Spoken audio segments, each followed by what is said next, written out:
Number one,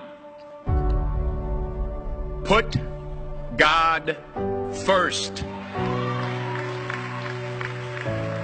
Put God first in everything you do. Everything that you think you see in me, everything that I've accomplished, everything that you think I have, and I have a few things, everything that I have is by the grace of God. Understand that. It's a gift. 40 years ago, March 27th, 1975, it was 40 years ago, just this past March, I was flunking out of college. I had a 1.7 grade point average. I hope none of you can relate. I had a 1.7 grade point average.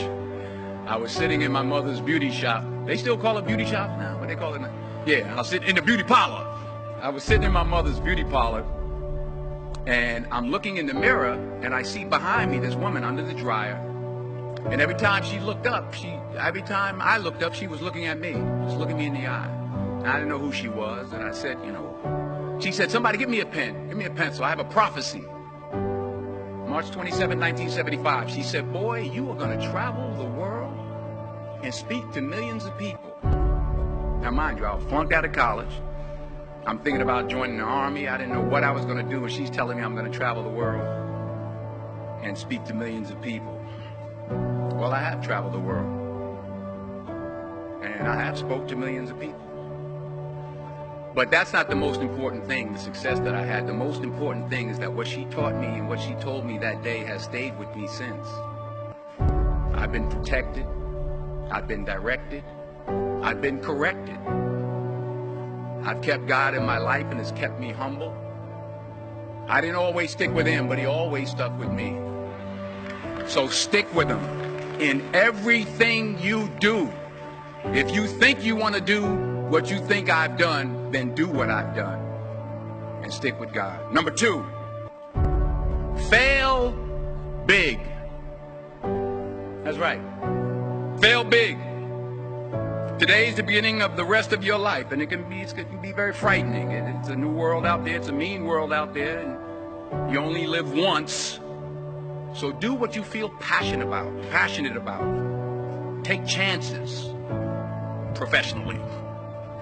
Don't be afraid to fail. There's an old IQ test, was 9 dots, and you had to draw 5 lines with a pencil within these 9 dots without lifting the pencil.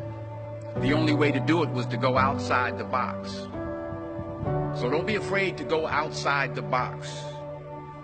Don't be afraid to think outside the box. Don't be afraid to fail big, to dream big.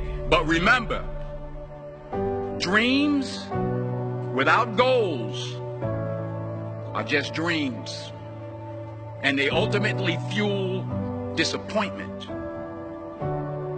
So have dreams, but have goals. Life goals, yearly goals, monthly goals, daily goals. I try to give myself a goal every day. Sometimes it's just to not curse somebody out. Simple goals, but have goals.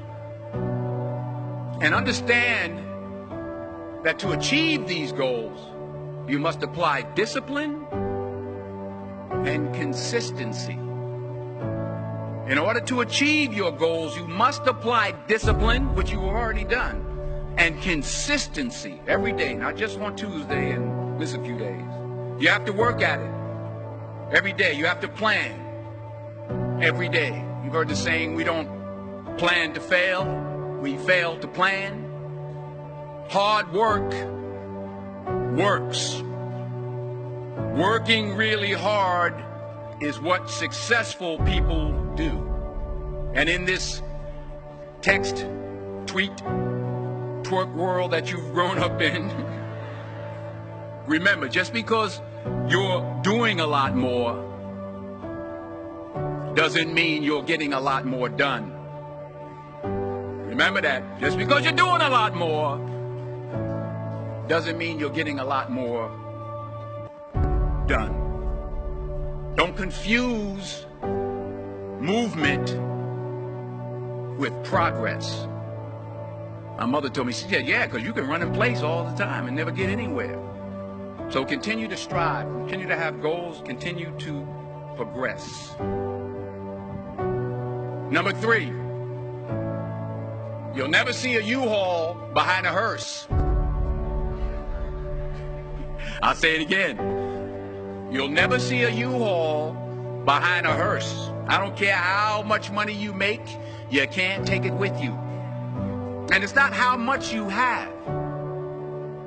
It's what you do with what you have. We all have different talents. Some of you will be doctors, some lawyers, some scientists, some educators, some nurses, some teachers.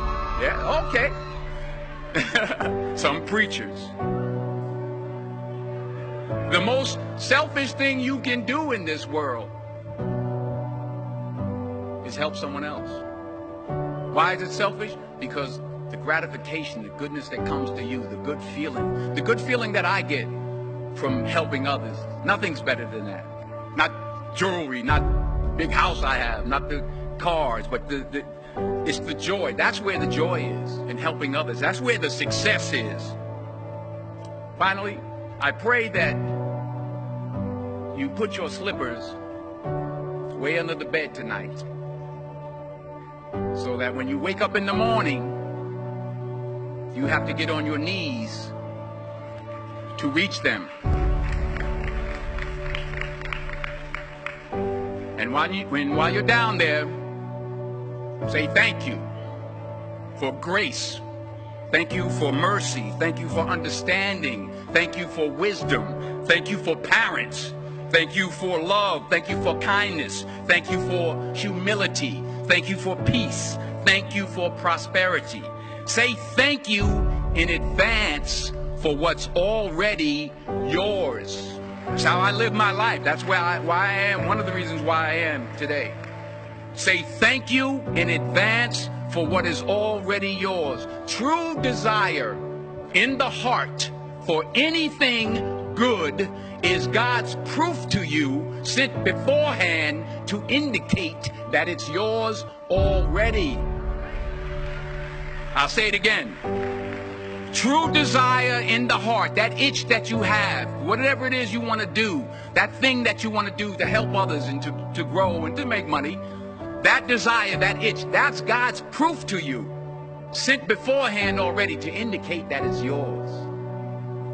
And anything you want good, you can have. So claim it. Work hard to get it. When you get it, reach back. Pull someone else up. Each one, teach one. Don't just aspire to make a living. Aspire to make a difference.